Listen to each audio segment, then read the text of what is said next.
Hey YouTube family, it's Dinko the Realtor, your Utah Realtor.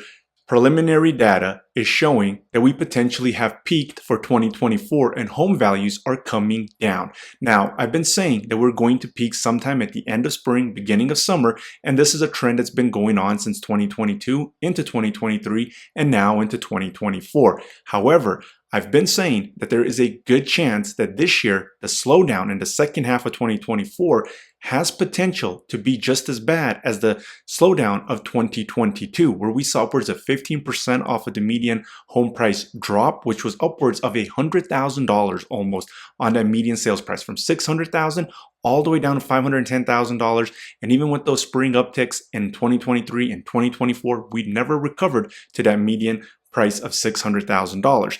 And now we could be going downwards, and I'm going to show you. You know I have the data of why the second half here of 2024, we're going to continue seeing these home prices drop, and why potentially it could be just as bad and maybe even worse in 2022. Of course, it always depends if the recession does hit and unemployment goes up. The only way we're going to have a full-out housing crash is if unemployment goes up. However, that is not needed in order for home values to drop, just like the trend has been showing us for the second half of 2022, 2023, and now in 2024.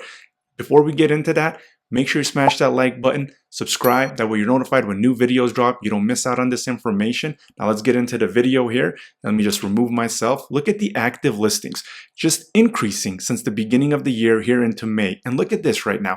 We have 9,076 units for sale compared to a year ago, 7,237. That is an increase of almost 2,000. And this graph shows that increase that I've been saying has been happening.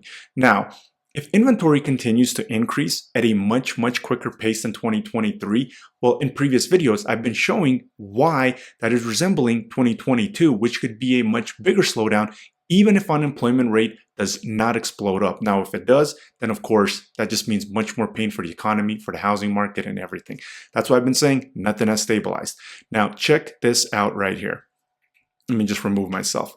Credit card and auto loan delinquencies hit the highest rate in a decade, and defaults have not peaked. Look at this, have not peaked. I've been saying nothing in the economy, nothing in the housing market has stabilized. Nothing is indicating that, right? And how would we know? Well, first, these things outside in the economy have to settle. And then housing market is usually hit last, right? Because people need a place to live. People will give up other things before they give up their homes. Well, we've seen in 2022 and in 2023 in that second half, home values coming down with what they're calling historically low unemployment rate.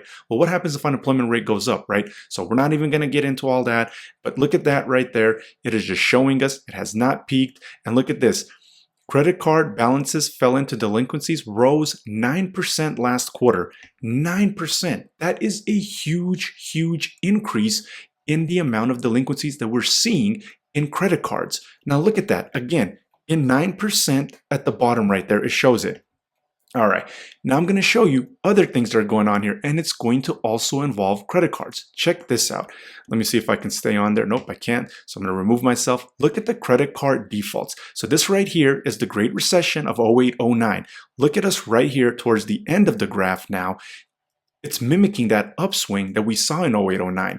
This is why I've been saying nothing has settled, because nothing in the economy, the consumers haven't settled. The economy with commercial real estate, with auto loans, with anything has not settled. The builders haven't settled. Nothing has stabilized itself in the economy, in the housing market. I don't know how many times I have to say this. Look, if you're looking for the better deals, you need to wait until the second half, and we're entering that. If you're a seller, you need to get your house on the market ASAP. The longer you wait, you're just going to be losing money every single month. Now, for the buyers, how are you going to time this? Well, how long do you want to wait, right? You see this boom, and again, I'm not saying that, hey, buy in the second half of 2024 and everything's going to stabilize itself, because you have to wait for the economy. You have to wait what's going to happen in the employment sector, what's going to happen in the tech sector, what's going to happen in the auto loan sector, what's going to happen with the commercial banks, with the regional banks, with everything that's going on. We had bank failures last year, and that is not over, right? So these are all the things that we have to assess. Look, I have people waiting. Some have been waiting for about 2 years right now, maybe even more. I've stopped even keeping track. So it doesn't matter to me when somebody wants to buy, when somebody wants to sell, what they want to do. I provide information. I provide the data. That way you have that information to make that decision for yourself. That way you're not going in with fear, blind. And look, I don't have a crystal ball. I can't predict everything out here. And I'm not saying I have a crystal ball making these predictions for me, or if else I did, I'd go find the next Amazon stock, the next Tesla stock, put all my money in there, in the next few years retire, right? But we have to follow the data. And what's the data showing us? Well, look at this. Let me see if I'm blocking this. And yep, I am blocking this. So if let me remove myself, look at the inventory growth, right? Inventory is growing, and it's growing at a much quicker pace of 2023, resembling again 2022. Prices have started coming out, preliminary data. And well, right here, look at this. Millennials stood out. Let me see if I can actually put myself on here. I've been having a tip. There we go. So millennials stood out on the credit card defaults. Look at this. Borrowers between the ages of 30 and 39 are slipping into delinquency at a faster pace compared to other age groups. Now, Americans 18 to 29 had the highest delinquency rates in the fourth quarter, according to the New York Fed. At least 10%. I mean, wow. 10% were seriously delinquent, 90 plus days behind on payments. And keep this in mind, this is 90 plus days. This is not counting people 30 days, 60 days. No, this is saying, hey, these are people that are severely delinquent. And look at this, millennials, 30 to 39, 9%. That means we have people that are 18 all the way to 39 years old falling into a credit card delinquency rate of 10%, of 9 to 10%, 1 out of 10. That is not indicating that things are stable. I mean, that's indicating that people are struggling. If people were not struggling, we would not see this kind of delinquency rate. Inflation is still not under control. And this is what I've been saying, the Fed is stuck between a rock and a hard place.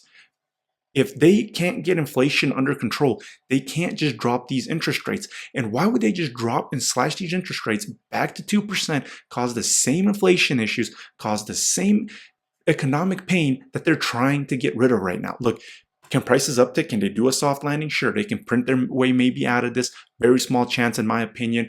Again, nothing has stabilized. So until these things start stabilizing, in my opinion, that chance for a soft landing is getting lower and lower, especially as things in the economy, I guess you could just say the bubble is kind of getting bigger and bigger, right? But look at that. Look at this struggle right here. Now, I want to show y'all what's going on right here. And I've been saying about commercial real estate, but check this out right here. So 10 billion real estate fund is bleeding cash and running out of options. This is a company.